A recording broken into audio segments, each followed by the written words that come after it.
Let's say this concept of a restaurant, you went back 1,000 years. And you were like a traveler, traveling through all of these different places. And you found all these amazing things. And you wanted to bring that back to your community, where you're from. And the only way you can tell those stories is with the ingredients you have there. And that's like what this restaurant is that story. How far would you go for a really good story? Me? I would throw an apron on and get to work. Or something like that. Unpretentious, evocative, and Canada's #1 destination restaurant, this is a full day at the Pine. A mere hour-and-a-half drive north of Toronto sits the charming, historic town of Creemore, now recognized as a culinary destination. With a world-traveled chef at its helm, being awarded a Michelin Star, placing in North America's 50 best restaurants, and crowned Canada's 2026 Best Destination Restaurant, it's no wonder there's no distance too great for a seat at the Pine. Hi, my name is Jeremy Austin. I'm the chef and co-owner of The Pine here in Creemore, Ontario. I actually did it probably backwards from most people, where I didn't start by going to school. Grew up in Thornbury, Ontario. Kind of like began my cooking career as a dishwasher there and kind of really started to love the kitchen in general. I decided that I was going to be a chef pretty early on, just because the chaos of the kitchen was just something I really enjoyed. Inspired by years living and cooking abroad in China, the 18-course menu features nods to familiar culinary concepts, but leave enough room for your taste buds' imagination. So professional. How many flour kinds are there in this menu? Not too many, actually. Just 4 or 5 right now. But in the summer, it's close to maybe 10 to 15, let's say. I actually really enjoy the texture of them. Flavor, texture. It's part of the profile of the actual dish itself. It's like quite intentionally there. Like we'll change the garnishes based on what we think the dish needs at the time. This one is called Sweet Alyssum, so it's like slightly peppery as well. Little gem marigold. Pine geranium. The nasturtium is like quite pungent. Do you need this though? You can eat it. I want you to eat that one. That one's special. Spicy, that one's like really delicious. It's very good. Sauby, Yeah. horseradishy, oxalis. Butterfly-like. Yes. This one is even more like rhubarb. They get full off of flour. I know. They taste really good. This one here tastes like oysters and cucumber. You know, me and my wife, we were coming back from China. We went to Locavore, really inspiring restaurant where it's just like taking fine dining, but taking the like formality out of it. You know, I look at my wife like halfway through the meal and we're like, it's time to leave China and do exactly what we wanted to do. Quit and gave a month's notice. We just did like an Instagram post saying that we're gonna come home and do a pop-up for 3 months. 3 months of a tasting menu on the farm overlooking like the beautiful pond. When we posted, within a week, the entire 3 months had booked out. And we were like, oh, maybe there's like an idea here. The entire like concept of the restaurant was like stories from us abroad. We gathered because we were in China for so long that people wanted to see that story. But utilizing ingredients close to us, when we think about dishes, that's the one thing that we think about always, is how can we bring it to an experience that we've experienced before, but not anyone else is going to know. That was obviously a tricky thing to do in the beginning, but then we just kind of like kept building on that story, and the China story ended up being more of us than we thought. Now it's everything. Do you want anything? What do you want? Espresso? You want anything? Aiden, you want anything? Can I get an ice Americano, please? And you? Holy frig, this is getting crazy.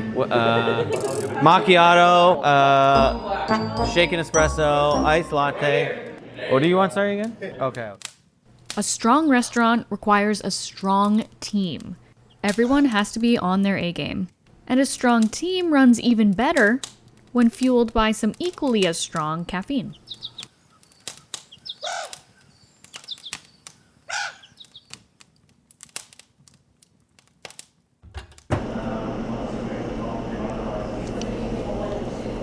I like on my way in here, I burned my eyes on the fire.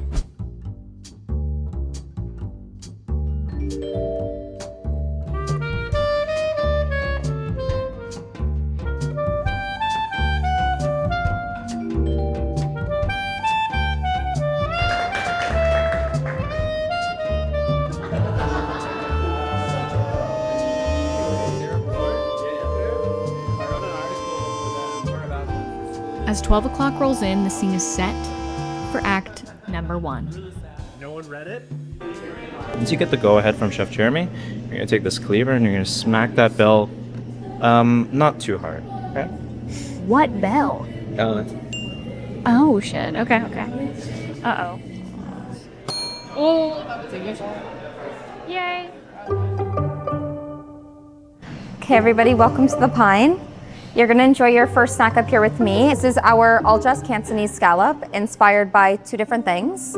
One, a bit of a Canadian classic and arguably the best chip flavor, all-dressed chips. It's also inspired by Cantonese Southern-style scallops. It's sitting on top of a brown butter tart with a black garlic emulsion, smoked sturgeon from New Brunswick with a fermented chili all-dressed spice.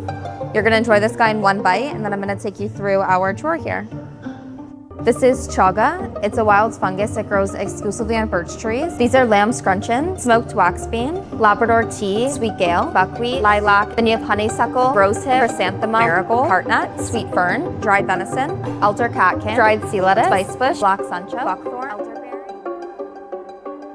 The Pine is no stranger to using all that this land has to offer. Because we're in a country blessed with having 4 seasons, there is a challenge of creating a strong menu throughout the entire year, while produce is constantly changing all around you. So we've got pure Canadian ingredients mixed with inspiration from Chinese cuisine. What would you call that? People throw around this word fusion, which is, in my opinion, it's not fusion. It's just something completely different.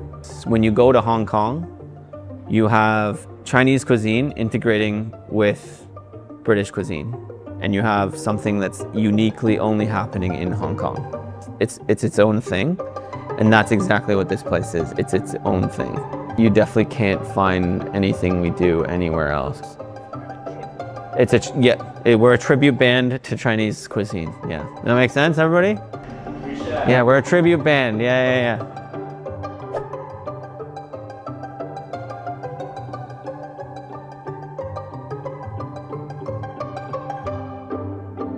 This one is called No Boil Boiled Fish, inspired by something called Shuijuyu from Sichuan province. So on the bottom there, you have a little albacore tuna from BC with sawtooth fermented green chili dobenjang. And then on top, you have an eye made of 3 things. So a seaweed vinaigrette, laganma emulsion, and elderberry caper. A little fishbone cracker, East Coast kombu, and fermented wax bean soup. Enjoy.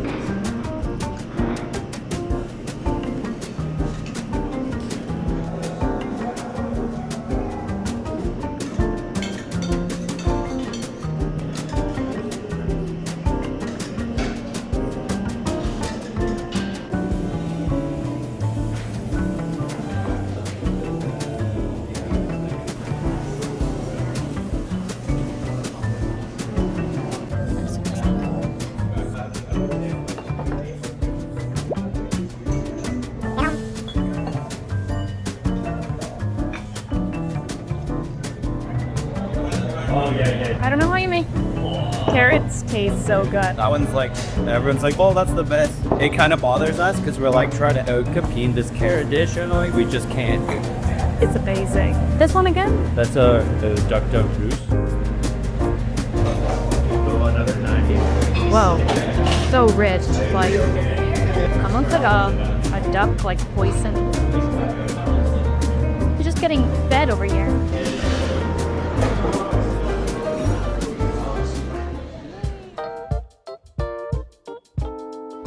When you think about a restaurant and you have cuisine and you have food in your restaurant, the things that people like the most aren't necessarily the most profound thing that you can ever come up with. And a lot of the time people don't understand the difference between something delicious and something that's truly profound and important.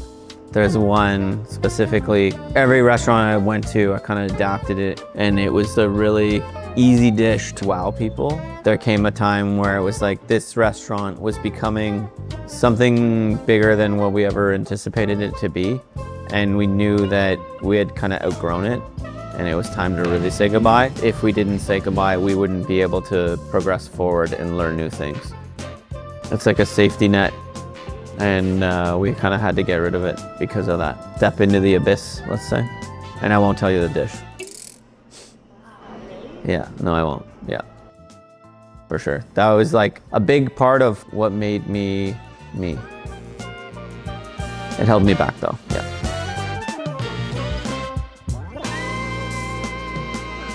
As someone who's had the absolute pleasure of dining here not once, but twice, eating here is not just a meal, but an attendance to a performance. The experience is tantalizing for the taste buds and the eyes. The service is timed in such a precise manner, it almost turns into a living, breathing thing. The crew moves as one. The turns, the serving, each step is mesmerizing. And it seems almost choreographed. Just so you know, I asked, and apparently nothing is. It just flows organically. Mind-reading type behavior going on in here. Brains in sync, all aiming for one goal: happy guests. We have menu items that like basically we keep on to help define us and help us kind of come back to a baseline of who we are. But there are dishes for sure that you're like, is it time to say goodbye to? A lot of the time when you go to see your favorite band, you're gonna want them to play the songs that you like most. And can you imagine going to see David Bowie and he plays none of his greatest hits? And that's why we keep some of our greatest hits on the menu, because it's like that's what people are expecting to see. We wanted to have it there. Unfortunate that it has to be there. It's like you don't necessarily want it to be there, but it has to be there. I was kind of reaching this point where the box that we had put ourselves in began to be almost like torment. There was other things that I wanted to say with the food that we cook, but it just wasn't the story that was supposed to be told here. So opening the other restaurant was that outlet for myself and my team to be able to release some of that built up tension that we had with dishes that we weren't able to like communicate here. That's obviously more family style. The whole menu is family style, but it's done in a concept that is more Canadian than this restaurant. That was like creating a new album.